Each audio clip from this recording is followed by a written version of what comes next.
नमस्कार दोस्तों, आज के इस वीडियो में हम जानेंगे हाथों में झुंझुनाहट होना। हाथों में झुंझुनाहट होने के कारण क्या होते हैं, इसे कैसे ठीक करेंगे, क्या ये कोई बड़ी बीमारी का संकेत है,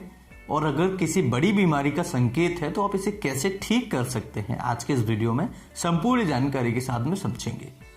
सबसे पहले समझ लेते हैं हाथों में झुंझुनाहट होता क्यों है, और अगर स्पेशली आपको सुबह के समय में यानी कि मॉर्निंग के टाइम में, और अगर बात करें कि सर्दियों के सीजन में ज्यादातर देखने को मिलता है हाथों में झुंझुनाहट होना, तो ये एक आम बात है और ये दर्शाता है आपके शरीर में न्यूट्रिशन डेफिशिएंसी है।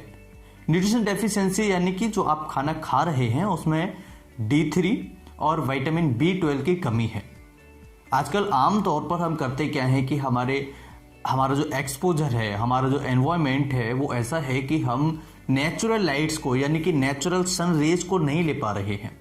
आर्टिफिशियल एनवायरमेंट में हम अपना जीवन यापन कर रहे हैं, जिसकी वजह से हमें काफ़ी सारी बीमारियों का प्रॉब्लम से देखने को मिल रहा है। तो यहाँ पर हमें अगर सन रेज नहीं मिलता है यानी धूप अगर हमें सुबह की नहीं मिलती है तो उसकी वजह से विटामिन D3 की कमी हमारे शरीर में होने लगती है धीरे धीरे, और ये सिम्टम्स जो होते हैं एक बीमारी की तरफ आपको धकेल देते हैं। तो ऐसी सिचुएशन में अगर किसी मरीज को सर्दी के सीजन में, वो भी सुबह सुबह जागने के तुरंत बाद, उसको ऐसा लगता है कि हाथ मेरे बहुत ज़्यादा सुन्न हो रहे हैं, नमनेस हो रहा है या टिंगलिंग जैसी समस्या देखने को मिल रही है केवल सर्दियों के मौसम में, तो ऐसे मरीजों को विटामिन D3 और B12 की डेफिशिएंसी होने के कारण ये समस्या देखने को मिलती है। इसकी एक खासियत और है, ऐसे मरीजों को केवल सुबह ही समस्या होगी, काम करने के बाद या काम कर रहे होते तब ऐसी कोई दिक्कत नहीं होगी, या फिर उनको शाम को किसी भी प्रकार की ऐसी दिक्कत नहीं होगी। केवल सुबह के टाइम पे ये समस्या, जागने के बाद में उनको ऐसा महसूस होता है कि मेरे हाथ जो है थोड़ा थोड़ा झुंझुनाहट इनमें हो रहा है। तो ऐसी कंडीशन में आपको डरने की कोई बात नहीं है। इसके अलावा दूसरी बीमारी की बात करते हैं, जो IT वर्कर्स होते हैं, जो कंप्यूटर पे लगातार काम करते हैं, एक ही डेस्क पे बैठने के बाद वो लगातार कंटिन्यूसली बैठे रहते हैं, उनकी बॉडी जो है रिजिडिटी देखने को मिलती है। अगर किसी शरीर में, किसी बॉडी में रिजिडिटी देखने को मिलती है तो काफ़ी सारे हमारे ऑर्गन्स जो होते हैं, बॉडी के जो फंक्शंस होते हैं वो डिस्टर्ब होने लगते हैं। तो हमारे शरीर में फ्लेक्सिबिलिटी होना बहुत ज़्यादा ज़रूरी है, यानी कि चलते फिरते काम करें वो ज़्यादा बेटर होगा।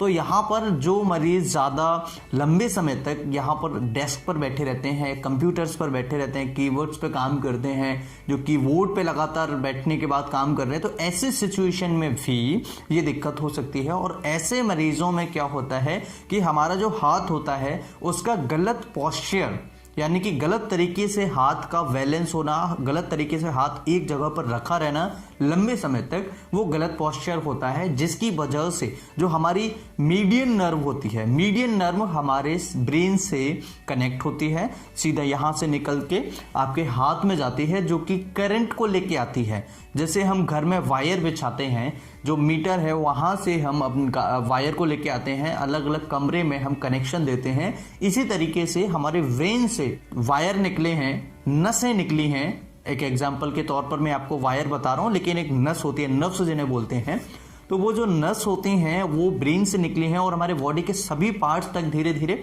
कनेक्ट हो जाती हैं। तो इन्हीं में से एक होता है मीडियन नर्व। जब मीडियन नर्व यहाँ से गुजरती है तो यहाँ पर एक छोटा सा टनल होता है, जिसे हम कार्पल टनल सिंड्रोम कहते हैं। तो ये होता क्या है कि यहाँ से जब ये नस जो गुजरती है तो ये यहाँ के जो लिगामेंट्स जो होते हैं वो टाइट हो जाते हैं, हार्ड हो जाते हैं, मोटे होने लगते हैं, जिसकी वजह से वहाँ का रास्ता जो होता है वो कम हो जाता है और उसके ऊपर कंप्रेस पड़ने लगते हैं, यानी कि उस पर दबाव पड़ने लगता है। और ऐसे सिचुएशन में मरीज को वो जो सुबह की झुंझुनाहट है हाथों में, वो लंबे समय तक झुंझुनाहट चलेगी, दोपहर तक उसको झुंझुनाहट चलेगी और शाम तक, इवन शाम को भी उसको झुंझुनाहट होगी, अगर उस मरीज को कार्पल टनल सिंड्रोम है तो। कार्पल टनल सिंड्रोम होता है ऐसे मरीजों को जो झुंझुनाहट है वो कंटिन्यूसली बनी रहेगी, 1 दिन के लिए, 2 दिन के लिए। ऐसी समस्या में आपको एक प्रशिक्षित डॉक्टर से मिलना बहुत ज़्यादा ज़रूरी हो जाता है।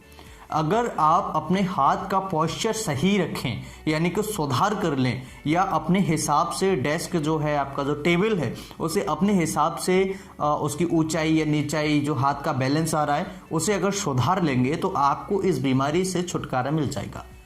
इसके बाद में जो सबसे ज़्यादा डेंजरस है वो होता है कि अगर किसी मरीज को हाथ पैरों के साथ में उसको ब्रेन में या फेस पे जो हमारा चेहरा होता है उस पर उसको झुंझुनाहट देखने को मिले, तो ऐसी सिचुएशन में ये एक बीमारी, ब्रेन की बीमारी के संकेत हो सकते हैं। जैसे कई बार क्या होता है कि एक तरफ का हाथ और एक तरफ का पैर में झुंझुनाहट हो रही है, ये हमारे ब्रेन का एक डिसीज होता है, उसकी समस्या हो सकती है। ब्रेन की बीमारी के कारण या ब्रेन में कोई इलेक्ट्रिकल एक्टिविटी गड़बड़ हो रही है, जो नर्व्स होती हैं वो दिक्कत कर रही हैं, उसकी वजह से हो सकता है। अगर किसी मरीज को मान के चलिए दोनों हाथों में, दोनों पैरों में अगर झुंझुनाहट हो रही है तो ऐसी समस्याएं जो हमारा स्पाइनल कॉर्ड होता है उसकी वजह से देखने को मिल सकती है। अगर किसी मरीज को मान के चलिए ये ऐसी काफ़ी समस्या लंबे दिनों से चल रही है, तो ऐसे मरीज क्या होता है कि पैरों में उनको झुंझुनाहट होती है, तो ये हमारी कमर की रीढ़ की हड्डी जो होती है वहाँ पर जो वर्टिब्रास से नर्व्स निकलती हैं, ऐसी प्रॉब्लम्स देखने को मिल सकती है, उनकी वजह से हो सकता है। तो ये बीमारियां आपको मैंने बताया कि किस तरह से आप पहचान सकते हैं, कौन कौन सी बीमारी, कौन से लक्षण आपको देंगे। अगर ब्रेन की बीमारी है तो अलग लक्षण आएंगे, अगर स्पाइनल कॉर्ड की बीमारी है तो अलग लक्षण आएंगे, और अगर कोई बीमारी नहीं है जो न्यूट्रिशन डेफिशिएंसी की वजह से है तो ऐसी प्रॉब्लम आप घर पर ठीक कर सकते हैं। विटामिन B12 और विटामिन D3 को अपनी डाइट में शामिल करें। सुबह की जो एक्सपोजर है उसमें बैठें, आप आसान तरीके से इसे ठीक कर सकते हैं। अगर वीडियो अच्छा लगे तो लाइक एंड शेयर करें। Thank you very much.